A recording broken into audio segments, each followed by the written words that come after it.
மழையின் அளவு குறைவதற்கு காரணமான கருவேலம் மற்றும் தைல மரங்களை தமிழக அரசு அகற்ற வேண்டும் என்று அகில இந்திய விவசாயிகள் சங்கம் சார்பாக வலியுறுத்தப்பட்டுள்ளது.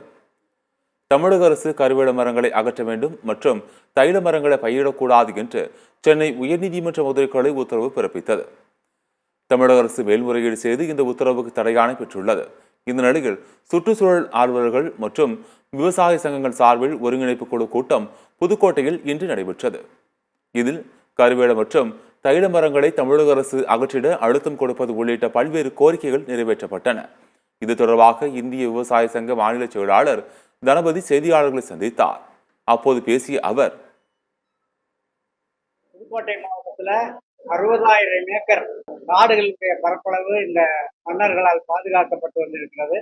இந்த காடுகள் எதற்காக உருவாக்கப்பட்டது என்றால், அதற்கு கீழே இருக்கக்கூடிய 6,003 பாசன குளங்களும் 11,262 ஊரணிகளுக்கும் தண்ணீர் வருவதற்காக இந்த காடுகளை உருவாக்கி இந்த மக்களுடைய வாழ்வாதாரத்தை காப்பாற்றி இருந்திருக்கிறார்கள் ஆண்ட மன்னர்கள். அந்த 60,000 ஏக்கர் காடுகளில் 1974ஆம் ஆண்டு இந்த காடுகளை 100 ஆண்டுகளுக்கு வனத்தோட்ட கழகம் என்ற ஒரு நிறுவனத்திற்கு இந்த அரசாங்கத்தினுடைய வனத்துறை குத்தகைக்கு விட்டிருக்கிறது.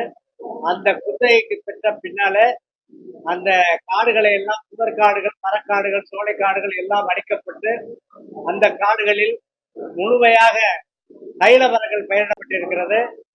அதை இந்த விவசாயம், இந்த மக்களுடைய புதுக்கோட்டை மாவட்ட மக்களுடைய வாழ்வாதாரம் பெரிய அளவில் பாதிக்கப்பட்டதனுடைய விளைவாக சென்னை உயர்நீதிமன்றத்தினுடைய மதுரை கிளையிலே அதுக்கு வழக்கு தொடர்ந்து 2019 ஆண்டு புதுக்கோட்டை மாவட்டத்தில் தைல மரங்கள் நடக்கூடாது என்ற ஒரு உத்தரவினை பெற்றோம். அந்த உத்தரவை தற்போது கடந்த மாதம் மே மாதத்தில அந்த தடையினை நீக்கி ஒரு உயர்நீதிமன்ற உத்தரவு வந்திருக்கிறது.